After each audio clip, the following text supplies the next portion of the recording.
자기 이해의 미로 인간이 자신을 이해하지 못하는 심오한 이유. 안녕하십니까, 여러분. 오늘 우리는 인간 존재의 가장 복잡한 미스터리 중 하나를 탐구해 보려 합니다. 바로 왜 인간은 스스로를 이해하기가 어려운가? 라는 질문입니다. 이 질문은 겉보기에는 단순해 보이지만 그 답변은 인간의 심리, 철학, 영성이 복잡하게 얽힌 심오한 탐구의 여정을 요구합니다. 소크라테스는 너 자신을 알라라는 유명한 말을 남겼습니다. 그런데 왜 이 단순해 보이는 명령이 인류 역사상 가장 어려운 과제가 되었을까요? 아마도 자기 성찰의 여정이 단순한 지식의 축적이 아니라 우리의 감정, 경험, 관계, 그리고 영혼의 깊은 곳까지 관통하는 작업이기 때문일 것입니다. 이 오디오북을 통해 우리는 인간이 자기 자신을 이해하는 데 직면하는 다양한 장애물을 탐구하고 더 깊은 자기 이해를 향한 실질적인 길을 모색해보고자 합니다. 자, 이제 자기인식이라는 미로의 첫 번째 관문으로 들어가 보겠습니다. 제1장, 무의식에 숨겨진 왕국. 인간의 마음은 빙산과 같습니다.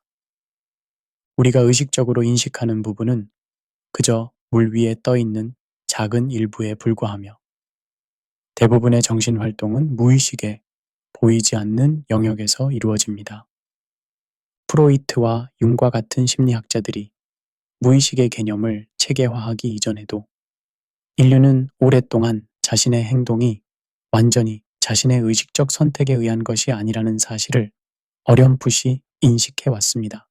그러나 현대 신경과학의 발전으로 우리는 이제 이 사실을 더욱 명확하게 확인할 수 있게 되었습니다.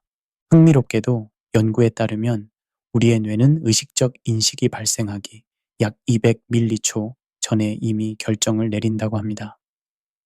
이것은 무엇을 의미할까요? 우리가 자유의지를 가지고 결정을 내린다고 생각하는 바로 그 순간에도 우리의 무의식은 이미 그 결정을 준비하고 있었다는 것입니다.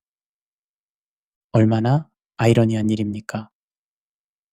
우리는 자신의 선택이 의식적이고 합리적이라고 믿지만 실제로는 무의식의 깊은 그림자가 우리의 행동을 인도하고 있습니다.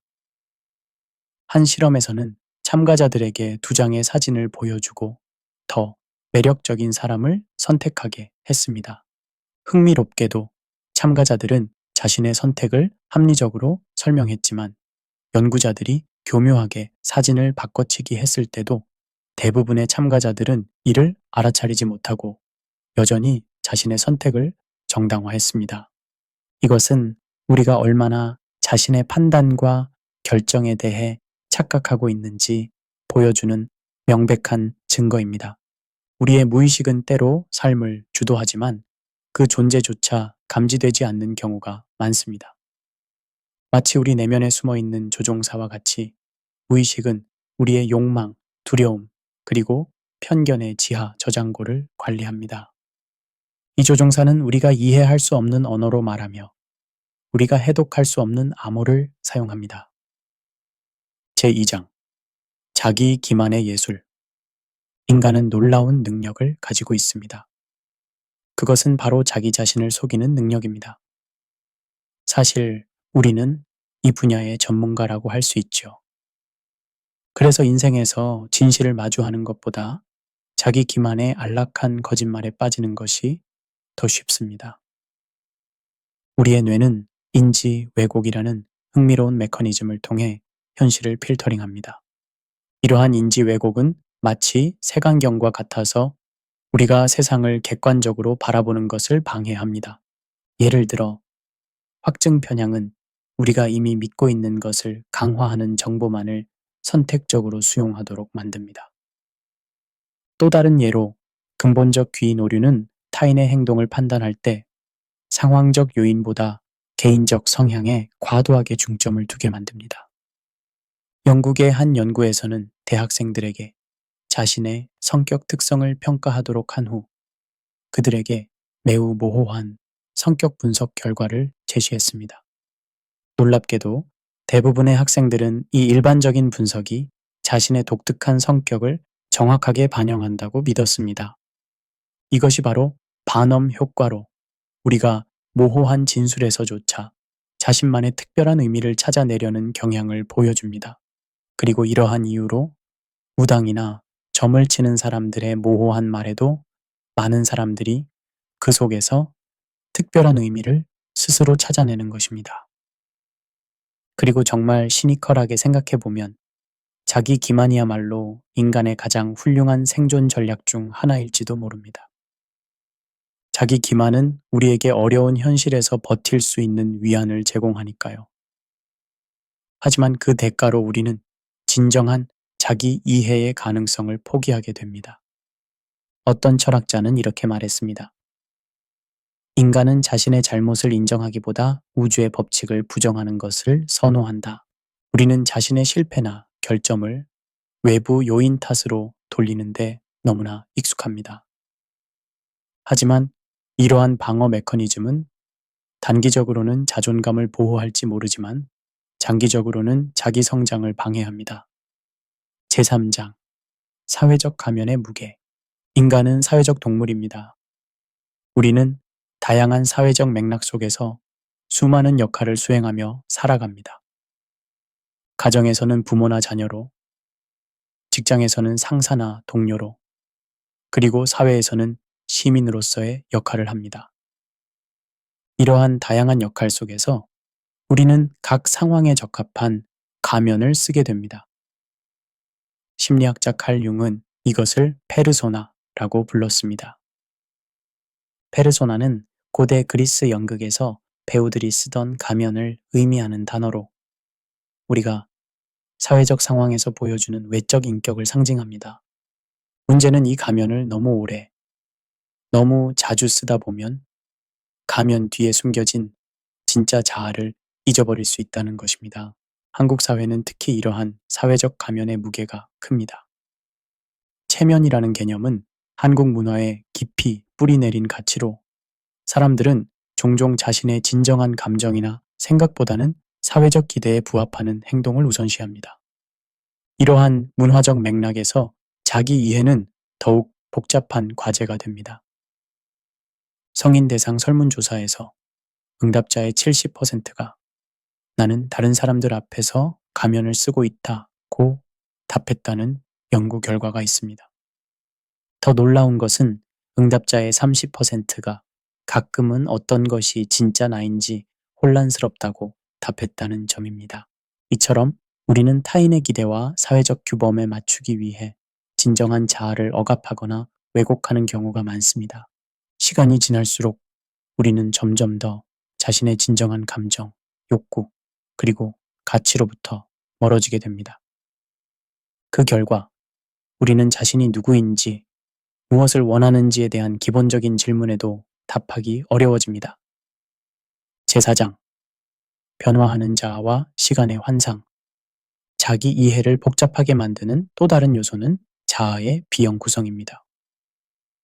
우리는 종종 자신을 고정된, 변하지 않는 실체로 생각하지만 실제로 우리의 자아는 끊임없이 변화합니다. 헤라클레이토스가 말했듯이 같은 강물에 2번 발을 담글 수 없다. 마찬가지로 우리는 결코 같은 사람으로 2번 존재할 수 없습니다.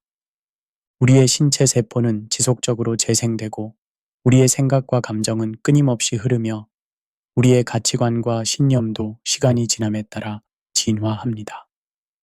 그러나 우리의 뇌는 이러한 변화 속에서도 일관된 자아 내러티브를 만들어내려고 노력합니다.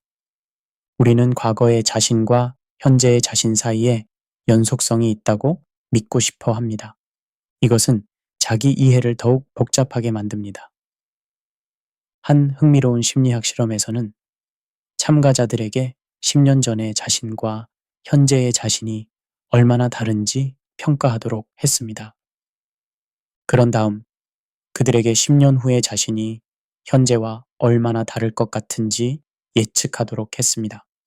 결과는 놀라웠습니다. 대부분의 참가자들은 과거와 현재 사이의 변화는 크게 인식했지만 현재와 미래 사이의 변화는 상대적으로 작게 예측했습니다. 이것을 종결 효과라고 하며 우리가 자신의 변화 가능성을 과소평가하는 경향을 보여줍니다.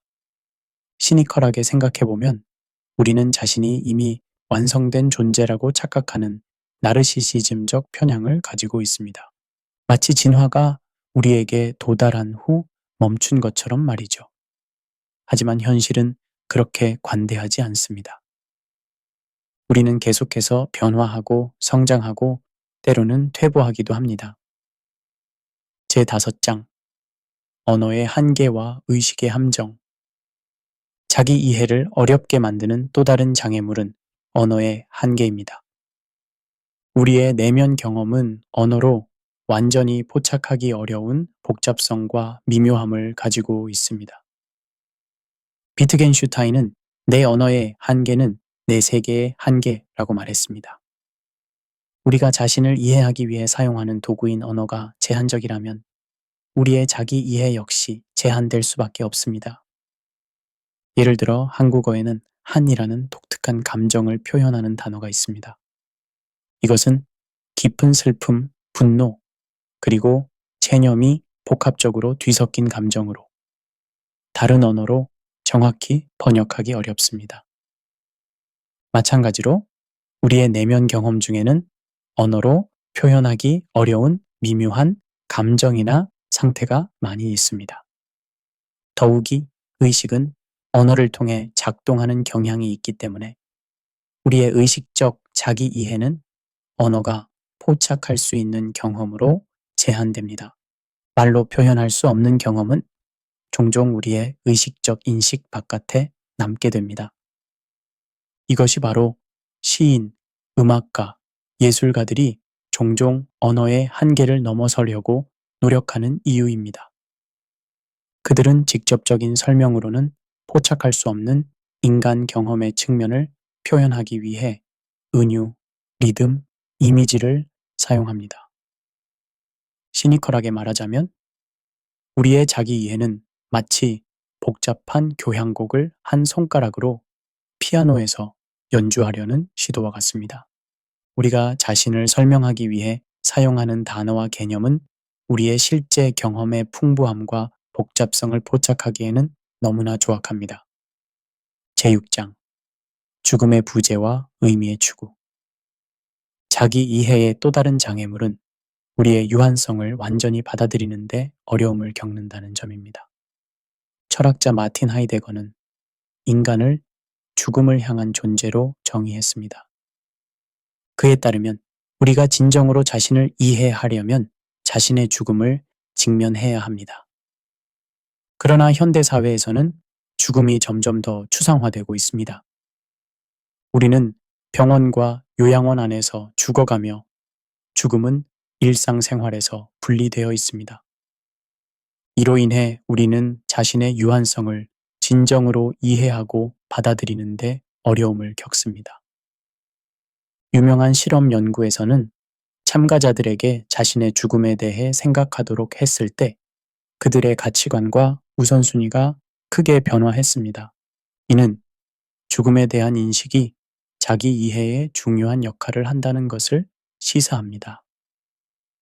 또한 우리는 삶에서 의미를 찾고자 하는 강한 욕구를 가지고 있습니다. 니체가 말했듯이 왜 사는지 아는 사람은 거의 모든 어떻게를 견딜 수 있다. 그러나 현대사회의 세속화와 함께 많은 사람들이 이전 세대가 가졌던 명확한 의미 체계를 잃어버렸습니다. 이러한 상황에서 자기 이해는 단순히 자신의 심리적 메커니즘을 이해하는 것을 넘어 삶의 의미와 목적에 대한 깊은 질문을 포함하게 됩니다. 이것은 자기 이해의 과제를 더욱 복잡하게 만듭니다. 시니컬한 관점에서 보면 우리가 의미를 찾기 위해 고군분투하는 동안 우주는 우리의 질문에 완전한 침묵으로 응답합니다. 카미가 말한 것처럼 우리는 무관심한 우주 앞에 서 있는 낯선 사람들입니다. 그럼에도 불구하고 우리는 계속해서 의미를 찾고 우리 자신을 이해하려고 노력합니다. 제7장 자기 이해로 가는 길. 지금까지 우리는 자기 이해를 어렵게 만드는 다양한 장애물을 살펴보았습니다. 그러나 이것이 자기 이해가 불가능하다는 것을 의미하지는 않습니다. 오히려 이러한 장애물을 인식함으로써 우리는 더 깊은 자기 이해를 향한 여정을 시작할 수 있습니다. 자기 이해로 가는 길은 몇 가지 핵심적인 실천을 포함합니다. 첫째, 자기 관찰의 습관을 기르는 것입니다. 명상, 일기 쓰기, 그리고 마음 챙김 연습은 우리의 내면 경험에 대한 인식을 높이는 강력한 도구가 될 수 있습니다. 다양한 연구에서 정기적인 명상이 자기 인식과 감정 조절 능력을 향상시킨다는 것이 입증되었습니다. 둘째, 자신의 이야기를 다시 쓰는 것입니다. 우리는 종종 자신의 경험을 해석하는 방식에 갇혀 있습니다. 자신의 이야기를 다양한 관점에서 재해석함으로써 우리는 더 폭넓은 자기 이해를 얻을 수 있습니다. 인지행동 치료와 같은 접근법은 이러한 재해석의 과정을 체계적으로 돕습니다. 셋째, 다양한 관계 속에서 자신을 이해하는 것입니다. 우리는 타인과의 관계 속에서 자신의 다양한 측면을 발견하고 표현합니다. 의미 있는 관계를 발전시키고 유지함으로써 우리는 자신에 대한 더 깊은 이해를 얻을 수 있습니다. 마지막으로 자기 이해는 고정된 목표보다는 계속되는 과정으로 보는 것이 중요합니다. 우리는 끊임없이 변화하고 있으며 따라서 우리의 자기 이해도 계속해서 진화해야 합니다. 인간이 왜 자신을 이해하기 어려운지에 대한 최종적인 답변은 없습니다. 그러나 이러한 어려움 속에서도 자기 이해의 여정은 풍요롭고 보람찬 경험이 될 수 있습니다. 제8장 자기 이해의 궁극적 차원, 관계적 정체성. 자기 이해의 가장 깊은 차원은 단순히 나는 무엇인가를 넘어 나는 누구이며 누구에게 속한 존재인가에 대한 질문으로 이어집니다. 이것은 자기 이해가 단지 개인적인 특성이나 심리적 메커니즘을 넘어 관계적 정체성의 영역으로 확장된다는 것을 의미합니다. 인간은 본질적으로 관계적 존재입니다. 우리는 가족, 커뮤니티, 그리고 더 넓은 사회적 맥락 속에서 형성됩니다.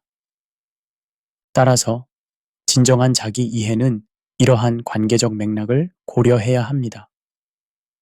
더 나아가 많은 종교적, 영적 전통에서는 인간의 정체성이 궁극적으로 신성한 존재와의 관계 속에서 완전히 이해될 수 있다고 가르칩니다. 이러한 관점에서 자기 이해는 단순한 심리적 탐구를 넘어 영적 여정이 됩니다. 성경은 이러한 관계적 정체성에 대해 깊은 통찰을 제공합니다. 창세기 1장 27절에서는 하나님이 자기 형상, 곧 하나님의 형상대로 사람을 창조하시되 남자와 여자를 창조하시고 라고 말합니다. 이것은 인간의 정체성이 궁극적으로 창조주와의 관계 속에서 이해될 수 있음을 시사합니다. 또한 요한일서 4장 8절에서는 사랑하지 아니하는 자는 하나님을 알지 못하나니 이는 하나님은 사랑이심이라 라고 말합니다.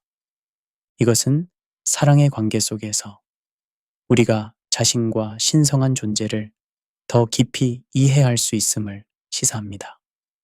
시편 139편 13절과 14절에서는 주께서 내 내장을 지으시며 나의 모태에서 나를 조직하셨나이다. 내가 주께 감사하옴은 나를 지으심이 심히 기묘하심이라. 주의 행사가 기이함을 내 영혼이 잘 아나이다 라고 말합니다. 이것은 우리의 존재가 우연이 아니라 목적을 가지고 창조되었음을 시사합니다. 마지막으로 에베소서 2장 10절에서는 우리는 그가 만드신 바라 그리스도 예수 안에서 선한 일을 위하여 지으심을 받은 자니 이 일은 하나님이 전에 예비하사 우리로 그 가운데서 행하게 하려 하심이니라 라고 말합니다. 이것은 우리의 정체성이 단순히 자기 인식을 넘어 우리의 삶의 목적과 연결되어 있음을 시사합니다. 이러한 성경의 가르침은 자기 이해가 단순히 자신의 특성이나 능력을 파악하는 것이 아니라 자신이 누구에게 속해 있는지, 누구를 위해 창조되었는지를 깨닫는 것임을 보여줍니다. 이러한 관계적 정체성은 우리에게 더 깊은 의미와 목적을 제공합니다. 결론, 자기 이해의 여정. 우리는 지금까지 인간이 자신을 이해하기 어려운 이유와 이러한 어려움을 극복하고 더 깊은 자기 이해를 향해 나아가는 방법에 대해 탐구해 왔습니다. 무의식의 영향, 인지 왜곡과 자기 방어, 사회적 정체성과 역할 혼란, 자아의 비영구성, 언어의 한계, 그리고 의미 추구의 어려움 등 다양한 장애물이 자기 이해의 길을 복잡하게 만듭니다. 그러나 이러한 도전에도 불구하고 자기 이해의 여정은 가치 있고 보람찬 추구입니다. 자기 관찰, 자신의 이야기, 재해석, 관계 속에서의 자기 이해, 그리고 자기 이해를 지속적인 과정으로 보는 관점은 이 여정에 도움이 됩니다. 궁극적으로 가장 깊은 자기 이해는 나는 무엇인가를 넘어 나는 누구이며 누구에게 속한 존재인가 라는 질문으로 이어집니다. 성경은 우리가 하나님의 형상대로 창조되었으며 사랑과 관계 속에서 우리의 진정한 정체성을 발견할 수 있음을 가르칩니다. 성경 전체에서 반복되는 메시지는 우리가 누구인지, 우리의 가치가 무엇인지, 그리고 우리의 삶의 목적이 무엇인지에 대한 답변을 제공합니다. 고린도전서 13장 12절에서는 우리가 지금은 거울로 보는 것 같이 희미하나 그때에는 얼굴과 얼굴을 대하여 볼 것이요. 지금은 내가 부분적으로 아나 그때에는 주께서 나를 아신 것 같이 내가 온전히 알리라 라고 말합니다. 이것은 이 땅에서 우리의 자기 이해가 항상 불완전하지만 궁극적으로는 완전한 이해에 도달할 수 있음을 시사합니다. 자기 이해의 여정은 쉽지 않습니다. 그것은 무의식의 깊은 그림자, 자기 기만의 함정, 사회적 가면의 무게, 그리고 언어의 한계를 마주해야 하는 도전적인 과정입니다. 하지만 그것은 또한 진실, 자유, 그리고 깊은 의미를 향한 여정이기도 합니다. 결국 자기 이해는 단순한 지식이나 통찰의 문제가 아니라 사랑과 진리 안에서 자신을 발견하는 과정입니다. 잠언 3장 5절과 6절에서는 이렇게 말합니다. 오직 전심으로 의뢰하고 내 명철을 의지하지 말라. 너의 모든 길에서 그를 인정하라. 그리하면 내 길을 지도하시리라. 모든 진정한 자기 이해의 질문에 대한 답변은 성경 안에서 찾을 수 있습니다. 왜냐하면 우리를 창조하신 분만이 우리가 누구인지, 우리가 왜 여기에 있는지, 그리고 우리가 어디로 가고 있는지에 대한 궁극적인 답변을 제공할 수 있기 때문입니다. 오늘 이 오디오북을 통해 자기 이해라는 복잡한 여정을 함께 탐구해 주셔서 진심으로 감사드립니다. 이 내용이 여러분의 자기 이해 여정에 도움이 되었기를 바랍니다. 더 많은 이와 같은 콘텐츠를 원하신다면 저희 유튜브 채널을 구독해 주세요. 알림 설정도 함께 해두시면 새로운 콘텐츠가 업로드 될 때마다 가장 먼저 소식을 받아보실 수 있습니다. 다음 에피소드에서 더 깊은 주제로 다시 만나 뵙기를 기대합니다. 감사합니다.